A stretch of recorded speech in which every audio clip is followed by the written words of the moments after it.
এই ছেলেটা শুধুমাত্র লাকড়ি খেয়েই বেঁচে থাকতে পারে, কারণ তার বুকের ভেতরে যে আগুন জ্বলছিল সেটা নিভে গেলেই সে মরে যাবে। এই জন্য সে নিজেকে বাঁচিয়ে রাখার জন্য সবসময় লাকড়ি খেত।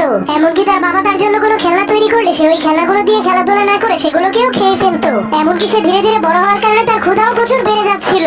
এই জন্য সে ক্ষুধা মেটানোর জন্য নিজের ঘরের ফার্নিচার এবং ঘরের চালকেও খেতে শুরু করে দেয়। কিন্তু একদিন যখন সে ঘরের পিলারকে খেতে শুরু করে তখন সেই পিলারের মধ্যে ফাটল ধরে যায়, যার কারণে পুরো ঘর ভেঙে তার উপরে পড়ে যায়। কিন্তু তার বাবা অনেক কষ্ট করে তাকে বাঁচিয়ে দেয়। তখন তার বাবার এত কষ্ট দেখে ছেলেটার মনটা অনেক খারাপ হয়ে যায়। এই জন্য সে কসম করে আর কিন্তু তার আগে যারা নিজের মাকে ভালোবাসেন তারা চ্যানেলটিকে সাবস্ক্রাইব করে কমেন্টে আই লাভ ইউ মা লিখে যাবেন। কখনোই সে লাকড়ি খাবে না। এরপরের দিন তার বাবা ঘুম থেকে উঠে তার ছেলেটাকে কোথাও খুঁজে পাচ্ছিল না। এই জন্য সে তার ছেলের পায়ের ছাপকে ফলো করে করে অনেক উঁচু একটা পাহাড়ের উপরে চলে যায়। তখন সে তার ছেলেকে একা দাঁড়িয়ে থাকতে দেখে জলদি করে তার কাছে চলে যায়। কিন্তু সে দেখতে পায় লাকড়ি না খাওয়ার কারণে তার ছেলের বুকের আগুনটা নিভে গিয়েছে। এই জন্য সে আগুন জ্বালানোর জন্য সেখানে ফু দিতে শুরু করে দেয়, কিন্তু তবুও কোনো লাভ হয় না। এর জন্য তার বাবা অনেক মন খারাপ করে তাকে মাটিতে শুইয়ে দেয়। এরপর তার হাতে তার তৈরি করে একটা খেলনা দিয়ে দেয়। কিন্তু তখন সেই ঘুরন্ত খেলনাটাকে দেখার পর তার মাথায় একটা আইডিয়া আসে। এই জন্য সে বুদ্ধি খাটিয়ে ছেলেটার বুকের মধ্যে হাওয়া দিয়ে চলতে পারে এমন একটা মেকানিক্যাল হার্ট লাগিয়ে দেয়, যার ফলে সেই ছেলেটা আবার জীবিত হয়ে গেলে তার বাবা অনেক খুশি হয়ে যায়।